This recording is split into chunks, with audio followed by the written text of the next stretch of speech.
Welcome back to Invest Savvy. I'm Brooke Jakey, and today our host Krystian and I will dive into the ins and outs of life insurance. Who needs it? Why do we need it? What choices do we have with it? Let's start with a what. What is life insurance? Give us a little overview, Krystian. Thanks, Brooke. So life insurance is essentially a contract between a life insurance company and the owner. It's generally used as a replacement for income in the event of someone passing away prematurely.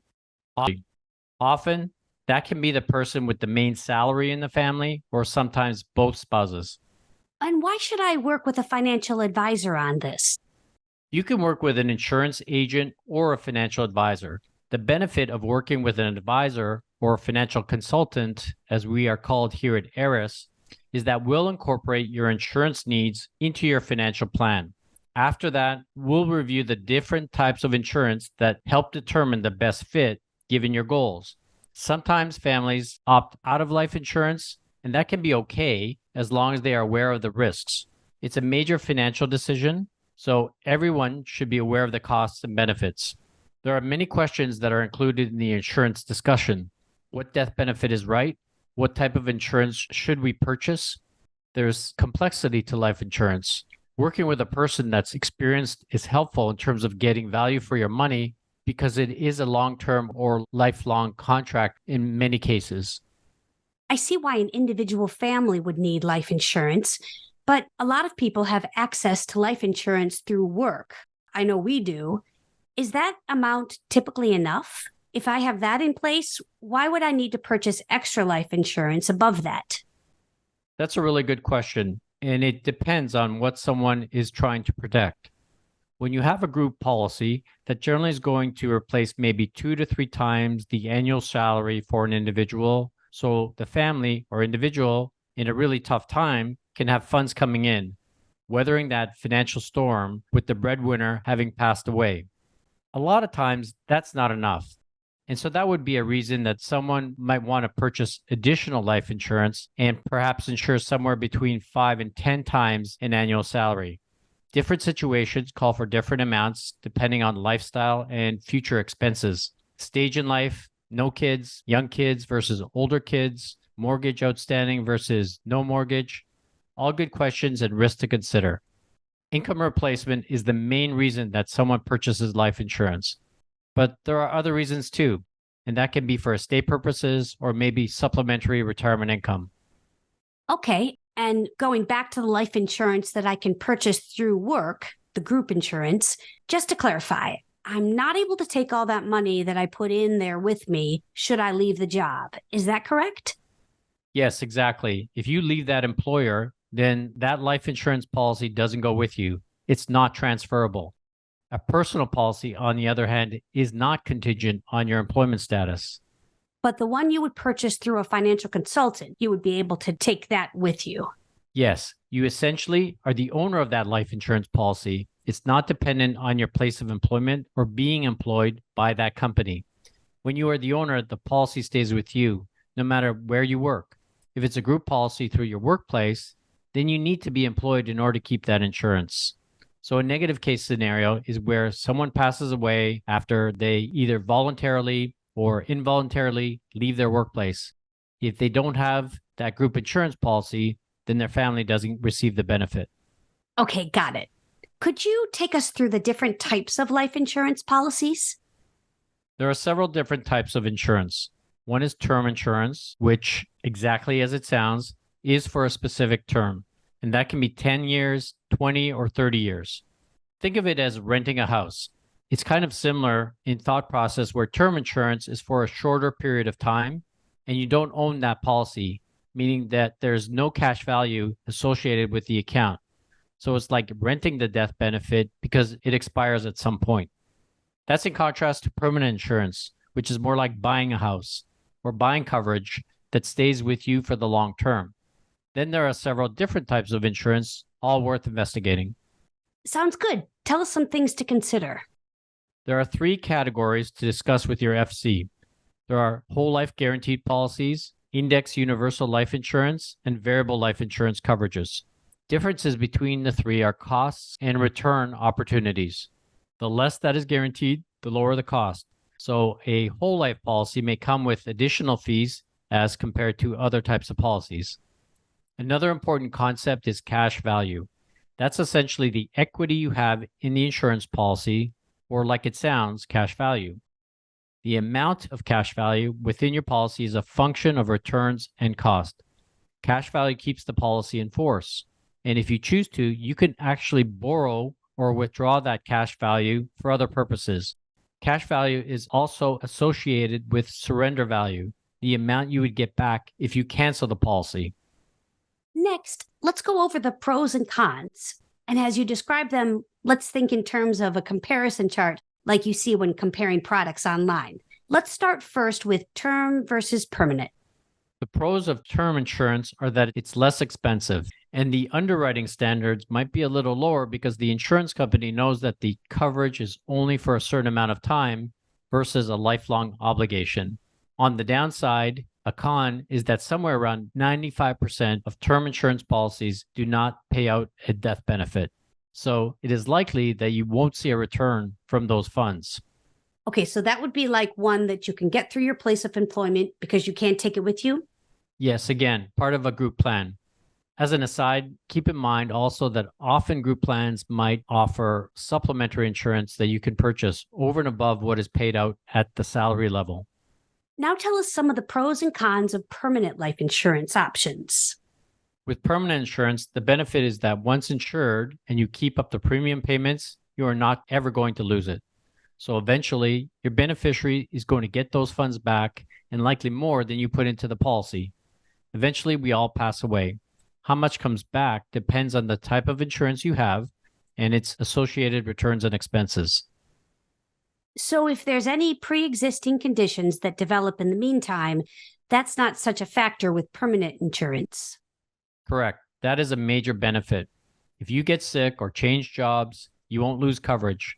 The disadvantage with permanent insurance is that it's generally more expensive. You could be paying premiums longer, and also remember, underwriting standards might be tougher.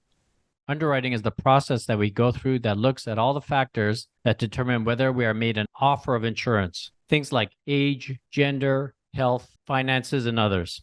Keep in mind, the younger and healthier we are, the less that life insurance will cost. Let's move on to compare whole, index, and variable. So with whole life generally, it's a guaranteed policy, and it is usually more expensive because of those guarantees. Returns are also provided for by way of insurance company dividends. When we look at index life, it's cheaper because it's not guaranteed in the same way. Index returns are tied to the stock indices for returns. Then there is the variable policy, which, again, is not guaranteed. If the market is negative over time, it will cost you more for these last two types than if the market was positive because returns will be lower. Generally, folks that are okay with market risks over time and because of historical positive performance will opt for an index or variable life insurance policy. But there are lots of people that like the increased certainty of a whole life policy also. Term can also be a very good choice, with insurance not needed later in life because, for example, the kids are grown or the mortgage is smaller. Can you take a little deeper dive into the comparison between index and variable? Because to me, they sound like they're the same because they're based on the stock market. Index life policies don't have negative market returns impacting cash value, whereas variable policies can have negative returns from bear markets. With an index product, if the stock market goes down, you're not going to get a credit, but you're also not going to lose anything.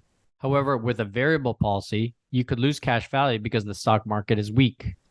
Remember, you need to have a positive cash value to keep the policy in force. So return scenarios are much different and costs can also vary between the two. You've mentioned underwriting. Can you talk a little bit about the standards and what someone should expect going through that process? There are three parties to a life insurance contract, plus the insurance company. One is the owner, the second is the insured, and the third is the beneficiary. When the insured goes through underwriting, they'll be evaluated in terms of whether they are insurable, which includes a medical evaluation and other biographic factors like age, gender, even exercise schedule. There's also financial underwriting to make sure the death benefit makes sense. Depending on how healthy someone is, they can either be categorized as preferred, standard, or rated. Costs increase the more medical issues you have, and as we all get older. That's the funny thing about insurance. You want to get it when you don't need it, because when you need it, you can't get it. And the insurance companies price policies based on the law of large numbers. They're able to spread the cost over thousands and thousands of policies. So what are we looking at cost-wise? Cost is an important factor and is determined through underwriting. The healthier you are, the lower the cost. Premium costs can vary from $20 per month all the way up to $1 million lump sum paid up front. It depends on the size of the death benefit and type of insurance. You will receive what's called an illustration that gives you an idea of returns and costs that can occur within that life insurance policy. Then the other thing I would say is that there are other potential uses of life insurance. For retirement, supplementary retirement income is a strategy. That happens when there's sufficient cash value inside of the policy that you can borrow against and pay yourself during retirement. The more cash value you have, the more you can pay yourself. How much depends on how early you start, the amount you put into it, and the returns over time. I had a thought when you were talking about borrowing from your policy. I've always thought that borrowing from your 401k should be a last resort, emergency only, in case it's hard to pay back. Are there more or less benefits to borrowing against your life insurance policy? With a 401k loan, you can borrow up to 50% of the balance with a maximum of $50,000 within a 12-month period. You can exceed that amount with a life insurance policy if you have enough cash value. Borrowing from an insurance contract doesn't require approval since you own that cash value. You want to make sure that you don't borrow too much because there is an interest cost, and over time, you either pay that back or your death benefit is reduced, which might be fine. But make sure you don't let your policy lapse because then the death benefits go away. Thanks for all this great information, Krystian. What's your savvy advice for this episode? Life insurance just depends. Everyone's personal situation is different, and there's no single right answer. It's important to consider because you don't want to ever regret not having it. Thank you, Krystian. You can find episodes of Invest Savvy on Apple and Google Podcasts and all major platforms or on our website. Please follow us on Facebook and LinkedIn for new episodes and educational webinars and articles. Just search for ARIS, ARIS.Alliant to like and follow. Our team is available to help you with your financial plan. Visit our website to contact Krystian or a financial consultant. We want to keep you informed, so here are some important disclosures. This material contains only general descriptions and is not a solicitation to sell any insurance product or security, nor is it intended as any financial or tax advice. For information about specific insurance needs or situations, contact your insurance agent. This podcast episode is intended to assist in educating you about insurance generally and not to provide personal service. It may not take into account your personal characteristics such as budget, assets, risk tolerance, family situation, or activities which may affect the type of insurance that would be right for you. In addition, state insurance laws and insurance underwriting rules may affect available coverage and its costs. Guarantees are based on the claims paying ability of the issuing company. If you need more information or would like personal advice, you should consult an insurance professional. You may also visit your state's insurance department for more information. Variable universal life insurance / variable life insurance policies are subject to substantial fees and charges. Policy values will fluctuate and are subject to market risk and to possible loss of principal. Guarantees are based on the claims paying ability of the issuer.